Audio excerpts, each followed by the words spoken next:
ನಮಸ್ಕಾರ. ಶ್ರೀವಾರಿ ನಾಲೆಡ್ಜ್ ಚಾನೆಲ್ಗೆ ಸ್ವಾಗತ. ನೋಡ್ತಾ ಇದ್ದೀರಾ ನಾಗರ ಪಂಚಮಿಯ ವಿಶೇಷ ಚಿತ್ರ ಕುಕ್ಕೆ ಸುಬ್ರಹ್ಮಣ್ಯ ಸ್ವಾಮಿ. ಈ ಕುಕ್ಕೆ ಸುಬ್ರಹ್ಮಣ್ಯ ಸ್ವಾಮಿಗೆ ಒಂದು ಸತಿ ಹೋಗ್ಬಿಟ್ಟು ಬಂದರೆ ನಮ್ಮದು ಎಷ್ಟೋ ಜನ್ಮದ ಪಾಪ ಹೋಗುತ್ತಂತೆ. ಅದರಲ್ಲಿ ಸರ್ಪ ಸಂಸ್ಕಾರ, ಆಶ್ಲೇಷ ಬಲಿ, ನಾಗರ ಪ್ರತಿಷ್ಠೆ, ಹೀಗೆ ಹಲವಾರು ಪೂಜೆಗಳು ಇದೆ. ಸೊ ನೀವೆಲ್ಲ ಒಂದು ಸತಿ ಟೈಮ್ ಆದರೆ, ನಾನು ಎಲ್ಲರೂ ಹೋಗಿ ಅಂತ ಹೇಳಲ್ಲ, ಪ್ರತಿಯೊಂದು ಕ್ಷೇತ್ರಕ್ಕೆ ಹೋಗಬೇಕಾದ್ರೂ ಕೂಡ ಒಂದು ಪುಣ್ಯ ಬೇಕು, ಅದಕ್ಕೆ ಸಮಯ ಬೇಕು, ಕರ್ಕೊಂಡು ಹೋಗೋಕ್ಕೆ ಜನನೂ ಬೇಕು, ದುಡ್ಡು ಬೇಕು. ಅದ್ರ ಬದಲು ನನಗಿಷ್ಟು ಆಗಲ್ವಲ್ಲ ಅಂತ ದುಃಖ ಪಡ್ತಾ ಇದ್ದರೆ ಅದನ್ನು ಏನು ಪ್ರಯೋಜನ ಇಲ್ಲ. ನಮ್ಮ ಗುರುಗಳು, ನಮ್ಮ ತಾಯಿ ತಂದೆ ಎಲ್ಲ ಆಗಿನ ಕಾಲದಲ್ಲಿ ಎಷ್ಟು ತೀರ್ಥಕ್ಷೇತ್ರಗಳಿಗೆ ಹೋಗ್ತಾಯಿದ್ರು ಹೇಳಿ ನೋಡೋಣ.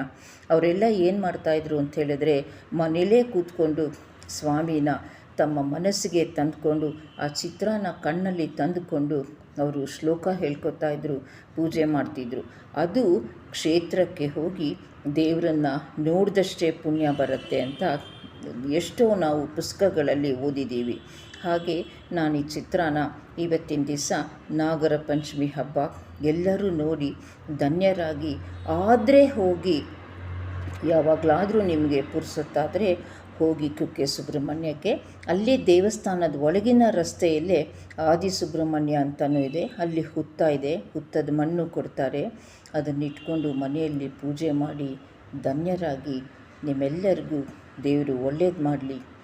ಧನ್ಯವಾದಗಳು.